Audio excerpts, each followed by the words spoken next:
नमस्कार, मैं मोनीश मौर्य। अवध अकेडमी में आपका स्वागत है। आप देख रहे हैं नंबर सिस्टम भाग 5, जिसमें हम समझा रहे थे रिमाइंडर थ्योरम। तो आइए, पहला सवाल है, किसी संख्या को 63 से भाग देने पर 26 शेष बचता है, उसी संख्या को 3 से भाग देने पर शेष क्या बचेगा। दोस्तों, सवाल बहुत सरल होते हैं। यहाँ पे जो पहला भाजक था हमें उससे कोई मतलब नहीं है, क्योंकि जो दूसरा भाजक है वो उसमें सदैव डिवाइड होता है। पहले भाजक में दूसरा लभाजक सदैव डिवाइड होता है। समझ पाए इतना? अब हमें करना केवल इतना है, जो शेष था पहले, कितना शेष था? 26। तो 26 शेष से जो दूसरा भाजक है कौन सा? 3, उसको भाग देना है और देखना है कितना शेष बचेगा। 3 गुणे 8 24, शेष कितना बचा? शेष बच रहा है 2। तो हमारा आंसर होगा, कितना शेष बचा? 2। यही हमारा आंसर होगा। ये सवाल फिर से देखते हैं। बोल रखा है, किसी संख्या को 56 से भाग देने पर 29 शेष बचता है, उसी संख्या को 8 से भाग देने पर क्या शेष बचेगा। तो फिर से 56 में 8 कट जाता है पूरा पूरा, तो 56 से हमें मतलब नहीं है। तो केवल देखना था पहले शेष कितना था? 29। उस पहले वाले शेष से दूसरे भाजक को अर्थात 8 से हमें भाग देना है। 8 गुणे 3 24, शेष कितना बचेगा?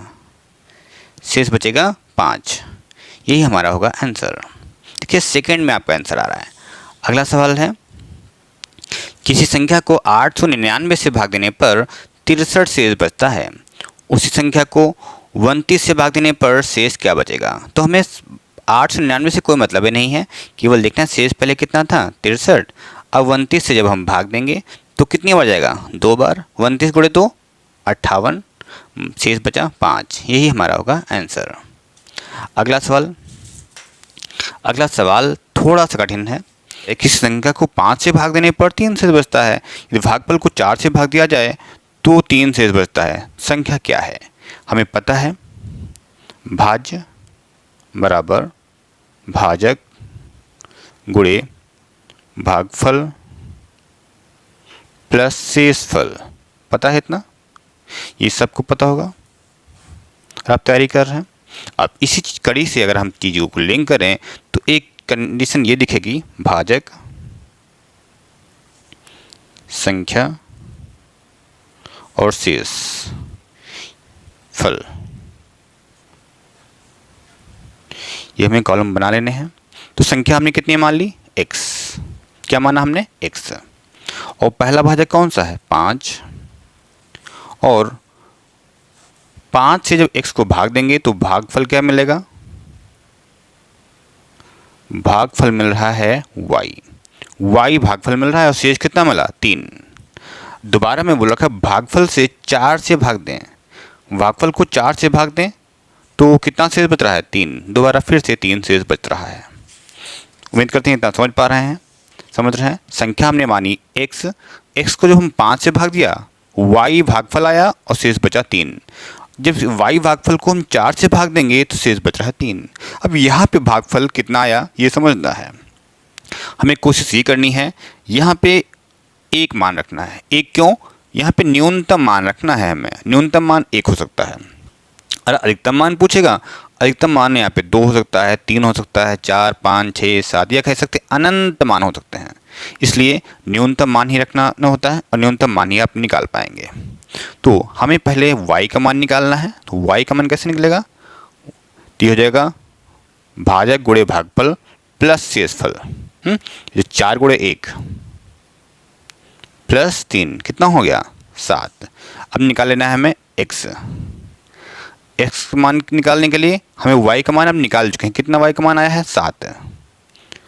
y का मान आपने कितना निकाला? 7। अब x के लिए हो जाएगा 5 गुणे 7 35 प्लस 3।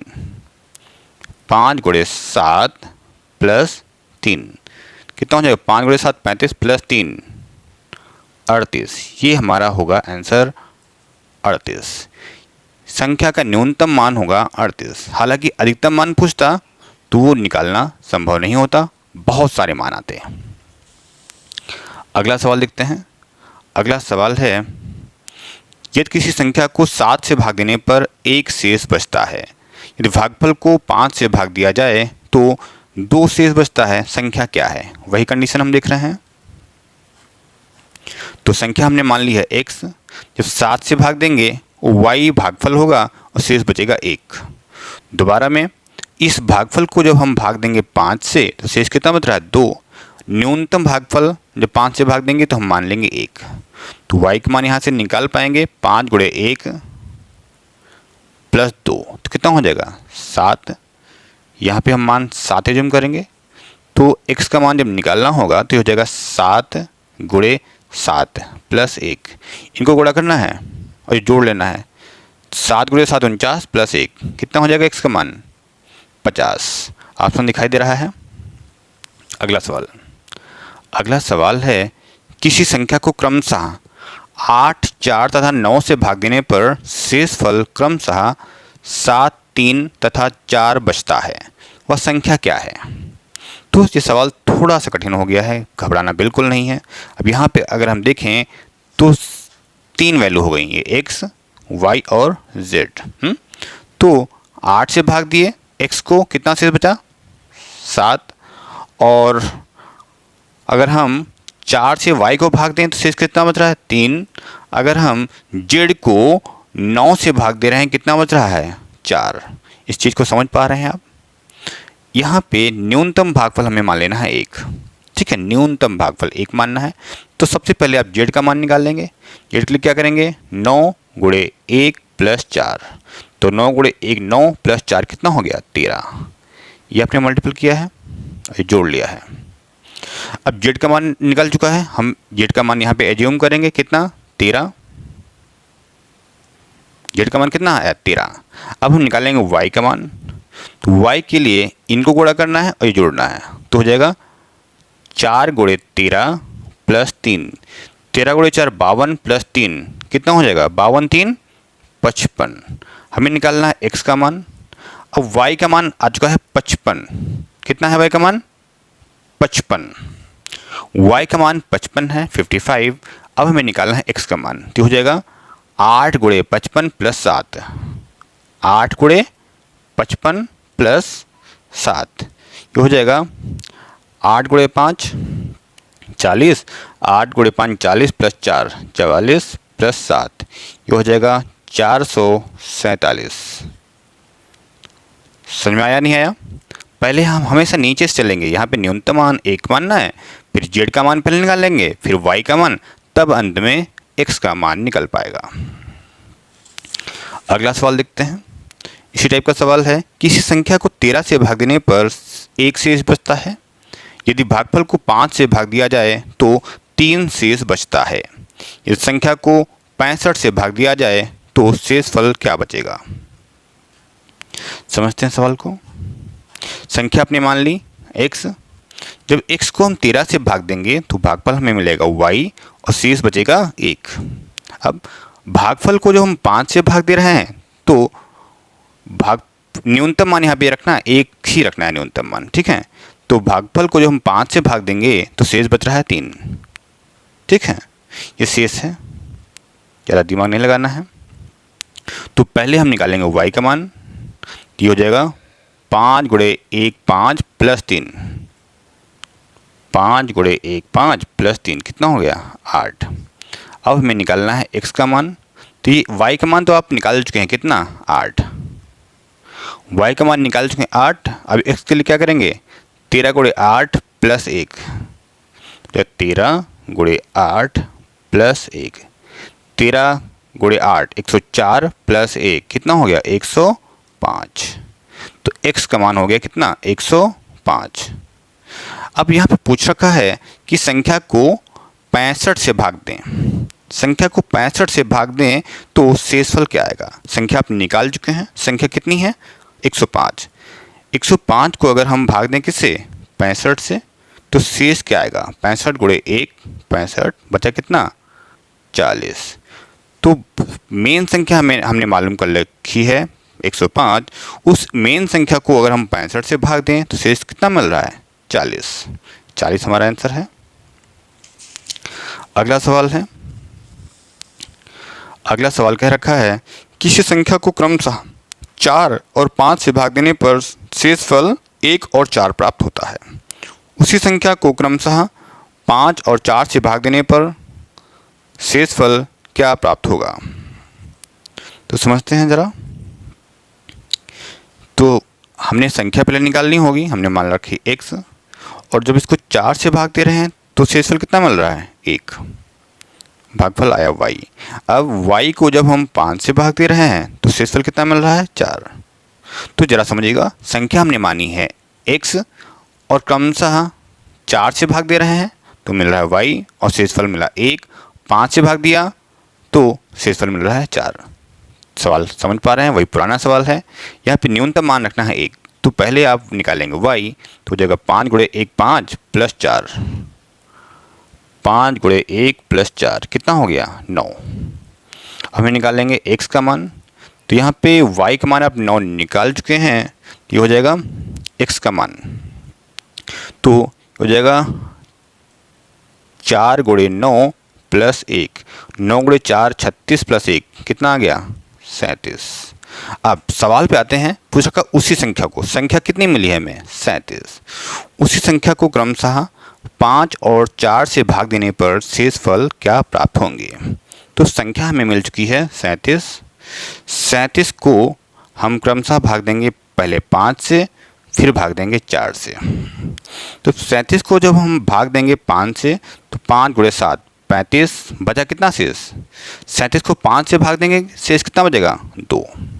अब ये भागफल आया 7, 7 को जब हम 4 से भाग देंगे 4 गुणे 1 4, कितना शेष बचा 3। हमारा आंसर होगा शेषफल क्रमशः कितने मिल रहे 2 और तब 3, ऊपर से नीचे चलना है 2 और 3, कुल लोग कहेंगे 3 तब 2 नहीं, पहले जब 5 से भाग दिया तो शेषफल मिला हमें 2, और 4 से जब भाग दिया तो शेषफल मिला 3। आंसर होगा 2 और 3, आंसर है तीसरा। अगला सवाल है, यदि दो संख्याओं को अलग अलग 33 से भाग दिया जाए तो क्रमशः 21 और 28 शेष बचते हैं। यदि उन संख्याओं के योग को 33 से भाग दिया जाए तो शेष क्या होगा। तो यहाँ पे ज़्यादा दिमाग ना लगाइए, केवल जितना शेष बचा था उन्हीं को जोड़ लीजिए। तो 21 प्लस 28 किससे भाग देना है 33 से। पहले वाली संख्या में 21 बचता था वो हमने ले लिया, दूसरी वाली संख्या में 28 बचता था वो भी ले लिया। 21 और 28 कितना हो गया, ये हो गया 49। जब इसको हम भाग देंगे 33 से तो कितना बचेगा, शेष बचेगा 16। हमारा ऑप्शन दिख रहा है 16। अगला सवाल देखते हैं, ये सवाल विभाज्यता वाले हैं, जरा इनको भी देख लेते हैं साथ में। तो यहाँ पे सवाल है कि 2 की घात 81 प्लस 2 की घात 82 प्लस 2 की घात 83 प्लस 2 की घात 84 2 की घात 85 किस संख्या से विभाज्य होगी। तो जब भी ये सवाल हमें लगाने को मिले तो हम क्या करेंगे, 2 की घात 81 लिख लिया प्लस 2 की घात 82 प्लस 2 की घात 83 प्लस 2 की घात 84 प्लस 2 की घात 85। इन सब में कॉमन क्या है, कॉमन हमेशा क्या मिलेगी, न्यूनतम घात, अर्थात 2 की घात 81 हमने कॉमन ले लिया। अब कितना बचा, 2 की घात 0, 2 की घात कितना बचा 0, 2 की घात 1, 2 की घात 2, 2 की घात 3 और 2 की घात 4। अगर आप नहीं समझ पा रहे हैं तो आपको पता होगा ये बाहर ब्रैकेट के है, ये गुणा हो जाता है, गुणा करने पे घातें जुड़ती हैं, गुणा नहीं होनी जोड़ना है। तो 81 प्लस 0 81, 81 प्लस 1 82 घात मिल रही है, 81 प्लस 3 81 प्लस 2 83 मिल रहा है, 81 प्लस 3 84 मिल रहा है, 81 प्लस 4 85। पुराना सवाल हमें वापस मिल रहा है। अरे और इसको आगे बढ़े तो लिख रहे हैं 2 की घात 81, इसको जब हम सॉल्व कर रहे हैं तो 2 की घात 0, किसी अंक की घात अगर 0 है इसको क्या लिख सकते हैं 1, फिर 2 की घात 1 अर्थात 2, फिर हो जाएगा 4, ये हो जाएगा 8, ये हो जाएगा 16। इन सबको हम जोड़ लेंगे तो हमें मिलेगा 2 की घात 81। इन सबको जोड़ने पर 16 4 20 10 30 और 31 मिला। पूछ रखा है कि इस जो संख्या है इससे विभाज्य कौन सा ऑप्शन होगा। ये ऑप्शन से आंसर चेक करते हैं, क्योंकि ये हमें संख्या मिली 2 की घात 81 31 से यहाँ कोई डिवाइड नहीं हो रहा है, तो हम क्या करेंगे, एक घात इधर अंदर ले लेंगे, इधर से हटा लेंगे, बचेगा 2 की घात 80। ये 2 हमने ले रखा है, गुणे 31। तो ये हो गया कितना, 2 की घात 62, सॉरी, तो ये हो गया 2 की घात 80 गुणे 62। 62 किससे कट रहा है, 62 से कट रहा है, तो हमें ऑप्शन दिखाई दे रहा है 2। यहाँ पे ऑप्शन का ध्यान देना है, 17 से 62 कटता नहीं है, 25 कटेगा नहीं और 19 भी नहीं कटेगा, केवल हमें 62 आंसर मिल रहा है। थोड़ा सवाल लेंदी था, लेकिन समझते रहिएगा। अगला सवाल देखते हैं, इसी टाइप का है। फिर से यहाँ पे हम 3 की घात 25 कॉमन ले लेंगे। 3 की घात 25, हमेशा न्यूनतम घात को कॉमन लेना है। यहाँ पे बचेगा 3 की घात 0 प्लस 3 की घात 1 प्लस 3 की घात 2 प्लस 3 की घात 3। इसको जब हम सॉल्व करेंगे तो हमें मिलेगा 3 की घात 25। 3 की घात 0 है तो इसको क्या लिखेंगे, 1 3 9 और 27। 27 3 30 10 40, ये हो गया 3 की घात 25 और ये हो गया 40। क्या 40 यहाँ पे कहीं पे है, नहीं है, तो हम इसको लिख सकते हैं यहाँ पे 3 की घात 25 था, हमने 1 घात कम कर दिया, 24 लिखा, 1 घात कम क्या किया, अंदर ब्रैकेट के अंदर भेज दिया, 3 गुणे 40 कितना हो गया, ये हो गया 3 की घात 24 और गुणे 120। अब देखना है 120 में ऑप्शन कौन सा कट रहा है, कौन सा ऑप्शन कट रहा है, चौथा ऑप्शन, अर्थात 120 में 30 कट रहा है ना, तो हमारा आंसर होगा 30। अगला सवाल है, यही सवाल फिर से है। 4 की घात 61 प्लस 4 की घात 62 प्लस 4 की घात 63 किससे विभाज्य होगा। ये ऑप्शन बेस्ड क्वेश्चन होते हैं, ठीक है, और ऑप्शन देखेंगे तो आंसर बड़ी जल्दी आएगा, क्योंकि एसएससी में ननावधीय नहीं होता है। फिर से देखते हैं, यहाँ पे न्यूनतम घात को हमें कॉमन लेना है, तो हमें मिल रहा है 4 की घात 61, यहाँ पे बचा 4 की घात 0, 4 की घात 1, 4 की घात 2। 4 की घात 61 हमने कॉमन ले रखा है, बचा कितना, 4 की घात 0, इसको क्या लिखेंगे 1, 4 की घात 1 को लिखेंगे 4, ये हो जाएगा 16, तो 16 4 20 और 1 21। 4 की घात 61 गुणे 21। अब 21 से कोई वैल्यू कट रही है, 4 की घात 61 गुणे 21 है, ऑप्शन चेक करते हैं, 11 नहीं कटेगा, 13 नहीं कटेगा और 17 भी नहीं कटेगा। ऑप्शन मिल रहा है पहला, 3 से देखो 21 कट रहा है, इसलिए हमारा आंसर होगा 3, ठीक है, पहला ऑप्शन। अंतिम सवाल है आज के वीडियो का। तो सवाल है, निम्न में से कौन 5 की घात 71 प्लस 5 की घात 72 प्लस 5 की घात 73 को पूर्णतः विभाजित कर देगा। वही पुराना तरीका, हम न्यूनतम घात को कॉमन लेंगे, हमने कॉमन लिया 5 की घात 71, बचा 5 की घात 0, साइन प्लस का था, 5 की घात 1, 5 की घात 2, ये हो जाएगा 5 की घात 71, घात 0 है तो लिखेंगे 1, 5 और 25, ये हो जाएगा 5 की घात 71, 25 5 30 और 1 31, 31 हो गया।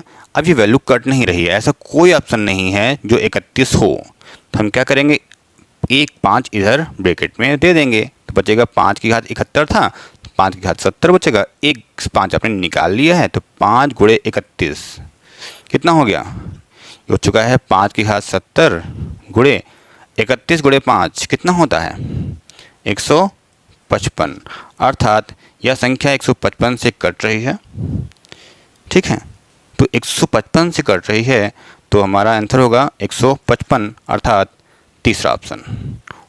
दोस्तों, वीडियो कैसा लगा कमेंट बॉक्स में बताइएगा। वीडियो अगर आपको अच्छा लगा तो लाइक की बटन दबा दीजिएगा। Okay, thanks for watching.